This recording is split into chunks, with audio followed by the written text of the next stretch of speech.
بسم اللہ الرحمن الرحیم۔ السلام علیکم معزز طلباء کرام، آپ سب کیسے ہیں؟ آج ہم مؤطا امام محمد کے سبق نمبر 368 کو پڑھیں گے۔ آج کے ہمارے سبق کا عنوان ہے کسی کے جانور کا بغیر اجازت دودھ دوہنے کا بیان۔ آج کے ہمارے سبق کی عبارت باب الرجل یمر علی ماشیۃ الرجل فیحتلبها بغیر اذنہ سے شروع ہوتی ہے۔ مطلب یہ کہ باب اس شخص کے بارے میں ہے جو کسی شخص کی چوپائے کے پاس سے گزرتا ہے تو اس کی اجازت کے بغیر اس کا دودھ دوہ دیتا ہے۔ تو اس حوالے سے امام محمد رحمۃ اللہ علیہ نے جو حدیث پاک بیان کی ہے، تو میں چاہوں گا کہ پہلے ہم اس حدیث پاک کا جو ہے وہ اس کو پڑھ لیتے ہیں، قرات کرتے ہیں، اور اس کے بعد پھر آگے اس پر جو وضاحت ہوگی وہ زیر بحث لائی جائے گی۔ امام محمد لکھتے ہیں اخبارنا مالک اخبارنا نافع عن ابن عمر ان رسول اللہ صلی اللہ علیہ وسلم قال لا يحتلبن احدكم ماشية امرئ بغير اذنه ايحب احدكم ان تؤتى مشربته فتكسر خزانته فينتقل طعامه فإنما تخزن لهم دروع مواشيهم أطعمتهم فلا يحلبن أحد ماشية امرئ بغير إذنه۔ امام محمد رحمۃ اللہ علیہ فرماتے ہیں کہ ہمیں امام مالک نے حضرت نافع سے خبر دی ہے، اور وہ حضرت عبداللہ بن عمر سے، اور پھر وہ نبی علیہ السلام سے بیان کرتے ہیں کہ آپ نے فرمایا کہ تم میں کوئی بھی کسی دوسرے کے جانور کا دودھ اس کی اجازت کے بغیر ہرگز نہ دوئے۔ کیا تم میں سے کوئی یہ پسند کرے گا کہ کوئی شخص اس کا توشہ دان لے کر اس کا منہ کھول کر اس میں سے کھانا ادھر ادھر کر دے؟ تو اس سے انہیں پریشانی ہوگی۔ جانوروں کے تھن ان کی خوراک ہوتے ہیں، لہٰذا تم میں سے کوئی بھی کسی جانور کا دودھ اس کی اجازت کے بغیر نہ دوئے۔ تو بہرحال اب یہ ایک حدیث پاک تھی جو امام محمد نے یہاں پر ذکر فرمائی۔ قال محمد وبهذا نأخذ لا ينبغي لرجل مر على ماشية رجل أن يحلب منها شيئا بغير أمر أهلها، وكذلك إن مر على حائط له فيها نخل أو شجر فيه ثمر فلا يأخذن من ذلك شيئا ولا يأكله إلا بإذن أهله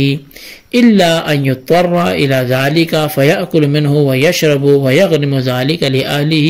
وهو قول أبي حنیفة رحمۃ اللہ علیہ۔ امام محمد رحمۃ اللہ علیہ آپ بیان فرماتے ہیں کہ ہمارا جو احناف کا مسلک ہے وہ یہ ہے کہ کسی شخص کے لیے یہ مناسب ہی نہیں ہے کہ وہ کسی دوسرے کے جانور سے تھوڑا سا بھی دودھ اس کی اجازت کے بغیر دوئے۔ یوں ہی اگر کسی کا گزر ایسی چار دیواری کے پاس سے ہوا کہ جس میں کسی کی کھجوریں یا کوئی پھلدار درخت تھا، تو یہ گزرنے والے کے لیے ان درختوں میں سے کوئی چیز جو مازل کی اجازت کے بغیر توڑنا یا لینا یہ جائز نہیں ہے، نہ یہ کھائے نہ لے۔ ہاں اگر اس پر وہ مجبور ہو گیا ہو، حالت اکراہ طاری ہو، تو اس سے کھا پی سکتا ہے، بعد میں اس کے مالک کو اتنی جو ہے وہ چٹی بھی تاوان بھی بھرے۔ امام اعظم امام ابو حنیفہ رضی اللہ تعالیٰ عنہ کا یہی قول ہے۔ تو بہرحال امام محمد رحمۃ اللہ علیہ نے جو حدیث پاک ذکر کی ہے بعین ہی، یہ حدیث بخاری شریف میں بھی جو ہے وہ موجود ہے، اور مسلم شریف میں بھی یہ حدیث پاک موجود ہے۔ اور دوسرے کے جانور کا دودھ اس کی اجازت کے بغیر دونا، اس موضوع پر کتب حدیث میں مختلف روایات وارد ہیں۔ علامہ عینی رحمۃ اللہ علیہ نے کچھ ان کا تذکرہ فرمایا ہے۔ آپ لکھتے ہیں کہ بخاری و مسلم میں مروی حدیث جو مؤطا امام محمد میں زیر بحث ہے، اس سے مستفاد وہ چند باتوں کا ذکر کرتے ہوئے لکھتے ہیں کہ ابو عمر نے کہا کہ یہ حدیث اس حالت پر محمول کی جائے گی کہ جس سے مالک خوش دل نہ ہوتا ہو، کیونکہ نبی علیہ السلام کا مبارک قول ہی کسی مسلمان کو دوسرے مسلمان کا مال اس کی جو ہے وہ دلی خوشی کے بغیر کھانا پینا یہ حلال نہیں قرار دیتا۔ تو نبی علیہ السلام نے فرمایا بے شک تمہارے خون، تمہارے مال، تمہاری عزتیں تم پر آپس میں حرام ہیں، تو اب اس حدیث پاک میں اس لیے یہ فرمایا گیا کہ لوگ عام طور پر اس میں سستی برتتے ہیں، اور دودھ اور کھجوروں وغیرہ میں اس سلسلے میں کوئی فرق نہیں ہے۔ امام قرطبی نے کہا کہ جمہور کا مذہب یہ ہے کہ کسی جانور کا دودھ اور کھجور اس وقت تک کھانا پینا حلال نہیں ہے جب تک اس کے مالک کی خوشی معلوم نہ ہو۔ بعض کا مذہب یہ ہے کہ یہ حلال ہے اگرچہ مالک کی حالت کا علم نہ بھی ہو، کیونکہ یہ ایسا حق ہے کہ جس کو شریعت مطہرہ نے اسے دیا ہے۔ اس کی تائید ابو داؤد میں مروی حدیث بھی کرتی ہے، جیسے حسن نے سمرہ سے روایت کیا ہے، وہ یہ کہ نبی کریم صلی اللہ علیہ وسلم نے فرمایا جب تم میں سے کوئی کسی کے جانور کے پاس آئے تو اگر اس کا مالک وہاں موجود ہو تو اس سے دودھ دوہنے اور پینے کی اجازت طلب کرے، اگر اجازت دے تو بہتر ہے، ورنہ دودھ نکال کر پی لے، اور اگر مالک وہاں موجود نہیں ہے تو 3 دفعہ آواز دے، اگر کہیں سے آواز نہ آئے تو اس سے اجازت طلب کرے، اگر کوئی آواز آ جائے تو اجازت طلب کرے، اور وہ اجازت دے دے تو بہتر ہے، ورنہ دودھ نکالے اور پی لے، ہاں اپنے ساتھ اٹھاتا نہ پھرے۔ اسے امام ترمذی نے بھی روایت کی اور لکھا کہ یہ حدیث سمرہ جو ہے وہ حدیث جو ہے یہ حسن ہے، صحیح ہے، اور بعض اہل علم کا اس پر عمل ہے، اور امام احمد اسحاق کا بھی یہی قول ہے، اور علی بن مدینی نے کہا کہ حسن کا سمرہ سے حدیث کا سماع یہ صحیح ہے، اور بعض محدثین نے حسن کی سمرہ سے مروی حدیث میں کلام بھی کیا ہے۔ انہوں نے کہا کہ حسن دراصل سمرہ کے جو ہے وہ صحیفہ سے حدیث بیان کرتے ہیں، تو سماع جو ہے وہ حدیث کا وہ ثابت نہیں ہے۔ دوسرا استدلال ان بعض حضرات کا ہے، ابو سعید کی روایت سے ہے، جسے ابن ماجہ نے صحیح اسناد سے ابو نضرہ کے ذریعے روایت کیا ہے، وہ یہ ہے کہ رسول کریم صلی اللہ علیہ وسلم نے فرمایا کہ جب تو کسی چرواہے کی بکریوں کے پاس سے گزرے تو 3 مرتبہ آواز دے، اگر جواب دے تو بہتر ہے، ورنہ فساد کے بغیر تو اس کے جانوروں کا دودھ دوہ کر پی لے، اور جب تو کسی باغ کی 4 دیواری کے پاس سے آئے تو اس کے مالک کو 3 دفعہ آواز دے، اگر بول پڑے اور جواب دے دے تو بہتر ہے، ورنہ بغیر فساد کے اس کا پھل کھا لے۔ تیسرا استدلال امام ترمذی کی روایت کردہ حدیث ہے، جو یحییٰ بن سلیم نے عبداللہ سے، وہ نافع سے، اور یہ ابن عمر سے روایت کرتے ہیں کہ نبی علیہ السلام سے لٹکتی کھجوروں کے بارے میں دریافت کیا گیا، تو آپ نے فرمایا کہ ان میں سے اگر حاجت مند نے کچھ کھا لی ہیں لیکن تھیلی وغیرہ میں جمع نہ کی ہیں تو اس پر کوئی گناہ نہیں ہے۔ اور امام ترمذی نے اس حدیث کے بارے میں کہا کہ حدیث غریب ہے، اس کا پتہ صرف یحییٰ بن سلیم کی حدیث سے ہی ہوتا ہے۔ ترمذی نے یہ روایت بھی ذکر کی ہے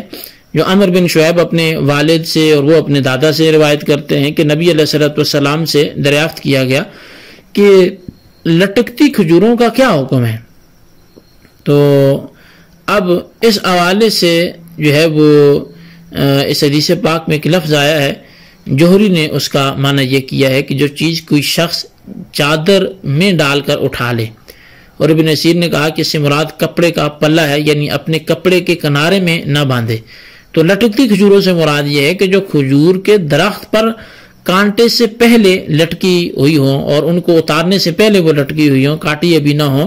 تو وہ کھجوریں مراد نہیں ہیں جو عرب لوگ کاٹ کر مسجد کے دروازے پر لٹکا دیا کرتے تھے تاکہ جسے ضرورت ہو وہ کھا لے، تو انہیں اس کے جو ہے وہ تو ہر ایک کے لیے کھانے کی اجازت ہے،